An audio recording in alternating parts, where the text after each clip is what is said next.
Oh, hi there, everyone. Welcome to Trevor's Terrarium here at Geektopia Island. I'm Cardwell. And I'm Kevin. And that's Trevor. And today, we are bringing you another white deck. Another ones with a bunch of knights. And the ones who's going to command the, bunch of knights is Liam, the Traitor of Knights. But before we get into it, we're going to remind you that we do have a Patreon. It only takes $1 to support us, and we love you very much for that, of course. And the link will be down below. And with this deck, called Day of Reckoning. And like I said, Liam is the champion of this deck. And he has, whenever you destroy an opponent's tower, you add 1 gear from your hand, from your deck to your hand, which is so powerful. Too powerful, so to be honest. And then once per turn, discard 1 gear from your hand. Target unit gets plus 500, which makes combat math really sad. Yeah, it really hurts because like 500 you don't think is a lot, but it really does help a lot. Definitely when you're like your opponent's trying to burn your dude, and you're like, no, discard this gear I just got from your tower. Thank you. It's free value. And when I first saw him, I like kind of underestimated how good he was. Me too. And we've played him since then. I'm like, I hate him. Just every time. This guy, because he's just like, bye, go get a thing. Cool. I get all the free things. Stupid. Now our spirit is Sola, so we are doing mono white. At the end of your turn, switch 1 of your exhausted units to active, which turns all your guardians that you have really powerful. And then Soul Burst, put into the unit knight token. Yeah, with guardian, that's a 2000. So just like the white tower, but with Soul Burst, you flip this, you get a knight instant speed, and you can block if need be. Yeah, cool. Thanks. Simple as that. First up is the Corum Squire. He is 1 for 1000 knight, and he has got ruined. You add a gear, 1 cost from your deck to your hand. Yep. 1 or less. Simple as that. So when he dies, you go get a free gear, and you're like, cool, thanks. I'll take it. Thanks, Squire. You did good work. Yep. Sacrificing yourself. Yep. Next one is the Blues Rose Knight. It's a one cost 500.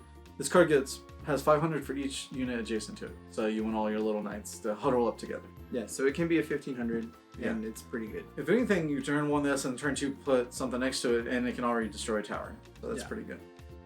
Next up is the Corum Phalanx. He's 2 for a 1500 guardian, and it's just strong, really, for good. It's a good 2-drop, for sure. Because you're like, well, I can block what I need to block if I have to, or I can just kill your tower. Yeah. From us playing it over and over through our brawls, it's like, guardian seems underestimated and needs to happen. Yeah. The next one is Red Rose Knight. It's a 2-drop 1000. It has Guardian as well. When this card uses Guardian, you may add target gear from your discard zone to your hand. So you can pump her up and then block and then get it back. And while this card is equipped with a gear, units adjacent to this card gets plus 500 and Guardian as well.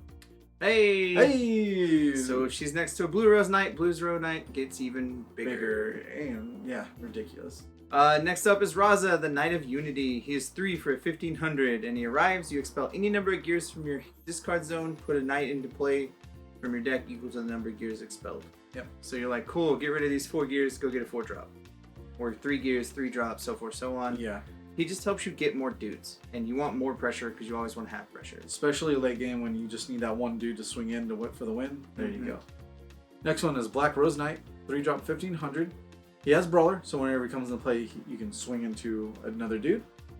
And it has Arrive. You may equip target gear from your unit you control to this card.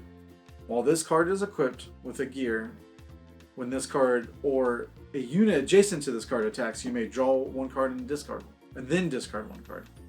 So now it doesn't trigger when you swing and the gear pops because it's already swung, but maybe the person next to it swings and then it do all that fun stuff. So you can like swing with the gear. Then when this one swings, you put that gear that just swung onto him, and then get extra damage pretty much. I mean, that's all just added bonus of drawing cards, but having a 3-mana 1500 that can kill any dude that comes into play almost. Exactly. And you get free gear, it's already pretty good. Oh yeah.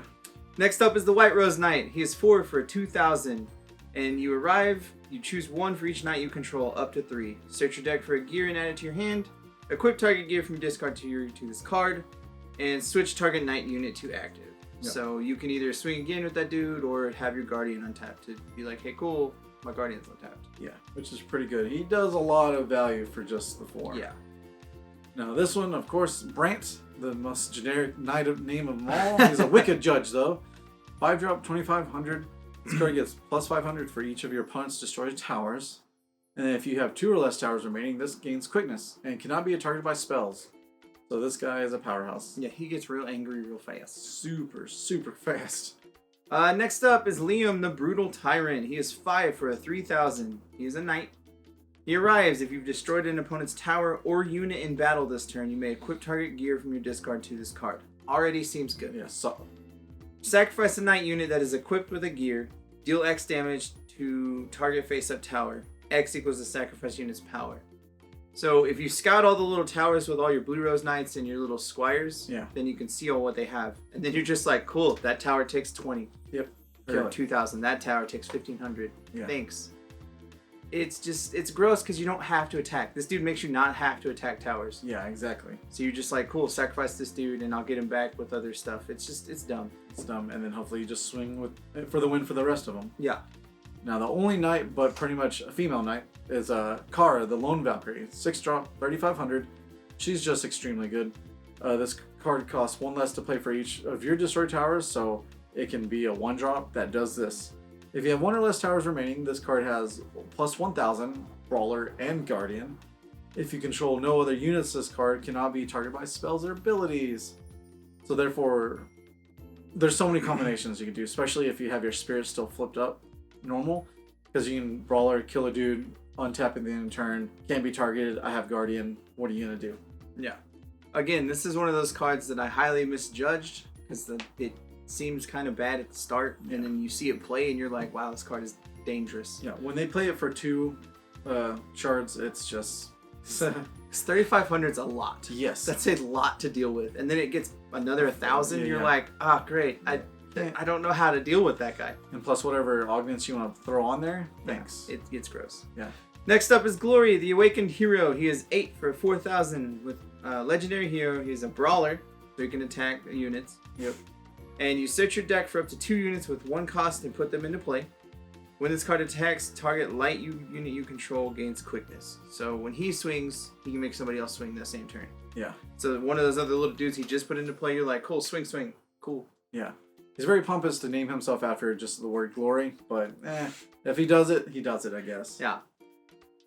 This one, Omega Magic Hikari. It's a 2-drop quick cast, instant cast. Put into play 1 knight unit token with Guardian, and they're 1,000, which is good, powerful. If you have 2 or less towers remaining, put 2 of those tokens instead. So late game, you're like, well, I need blockers. Here's 2 of them. They're knights. Like, thank you for trying to get there. And like this card, it doesn't really seem like it's ever a dead card, because Ever. you just stack it in your hand forever until you're like, cool, you ate through all my dudes now. Yeah. Let's make some more dudes, because it's 2 for 2. Yeah, exactly. Especially late game, you can be like, oh, my board is wiped. Here's 4 dudes if you have 2 of them. Thanks. Thanks. Next up is one of our first gears. It is Standard Shardsword. It is an augment for 1. Equipped to target unit, it gains 500 and target attack. So it just helps you do what you need to do. It's a keyword that not many things have, and it's powerful. This one though, Ketsu, the Living Armor. It's 1-drop. Equipped to target unit, any damage that would be taken is reduced by 500 instead. When one of your light units attacks, you may equip this card from the discard zone to that unit. So just value constantly. This unit may be equipped with 1 Ketsu Living Armor. So yeah, you can't prevent 1,000 or 1,500, and it would be ridiculous. But still, you can discard this to pump up a dude, and then swing, and then put this attached to that dude, and then yay! On top of that, so you do that first, and then you're like, swing with that dude. Oh, you're gonna block this dude and kill him? Sacrifice him to the Liam to shoot that tower. Yeah. And then you attack with a new dude, and he becomes equipped. So you're like, cool, sacrifice that dude. Yeah, exactly. So it's free just damage with this card on Liam. It's ridiculous. Next up is Glory, the Sealed Blade. It is 2 for an augment, a gear. Equip only to a unit with total cost 4 or more, and it gains Brawler. So that turn, that dude comes into play, and you equip this, it becomes Brawler. Yeah.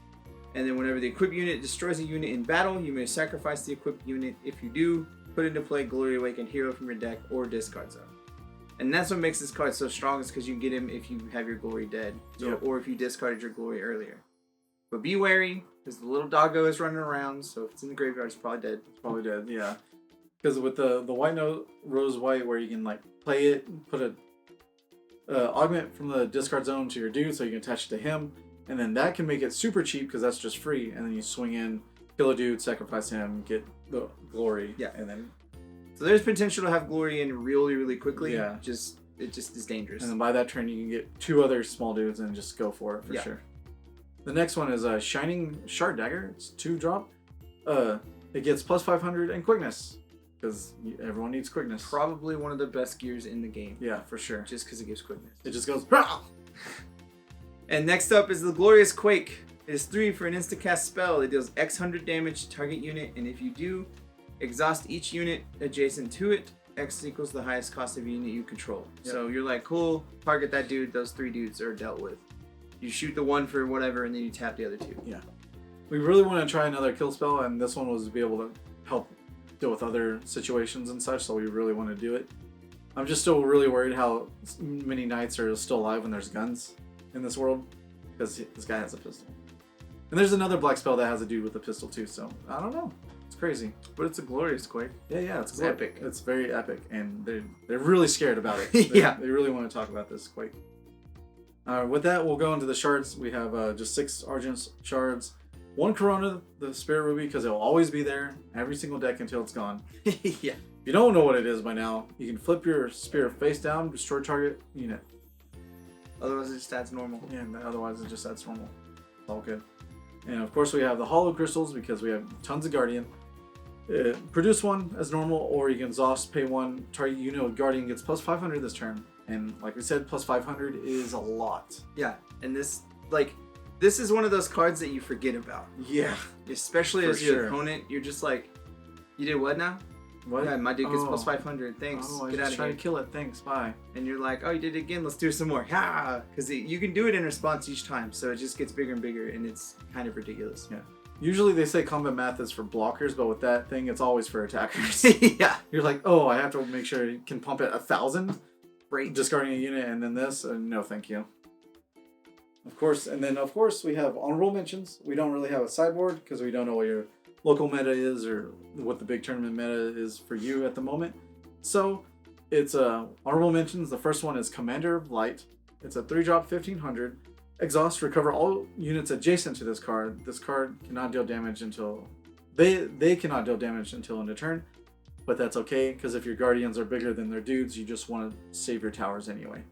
So put this in the middle of guardians, tap it. Guardians can swing, untap, and there you go. Yeah. Next up is Dance of Blades. It is 1 for an instacast spell. Deal 500 damage to target unit, and if it destroys it, put a Knight token 1500 into play. Yeah. So any of the little blue cards that are like make a 500 blocker, you're just like, cool, kill that dude. Yep. I get to put a dude into play. That's good. It kills pretty much all the little 1-drop dudes pretty easily, so it's pretty nice in that. Yeah, and there's a lot of black cards that are 500 too. That just go search out for towers. Yeah, just kill them. Yeah. Next one is March of the Corum Brigade. It's a 2-drop spell. Draw 1 card for each unit you control, then discard 1 card for each unit your opponents control. This is very iffy, but it depends if you're like playing against control, where they won't have any much dudes, and you can have almost a full board, maybe 3 dudes. But to draw 3 and discard 1 is fine because you discard an augment that you can get back later. Mm-hmm. So pretty solid, pretty fun. That's just a questionable card depending on who you're playing against, for sure. With that, that is the deck of Day of Reckoning. Hopefully you enjoyed the video for us, and hopefully you enjoyed your stay at Geektopia Island. And the deck list will be down below. Goodbye. Later. Also, guys, just remind y'all to hit that like button, subscribe to our channel, and if you want to keep up to date on all our future content, make sure you click that bell. It'll give you all the notifications you need. With that, we'd like to go ahead and give a big thank you to all our fans that support us through the year, and especially our Patreon support people. We do like to give a shout out to our Mythic and Above supporters, and that would be Dwayne Higgs. Thank you very much. We love you.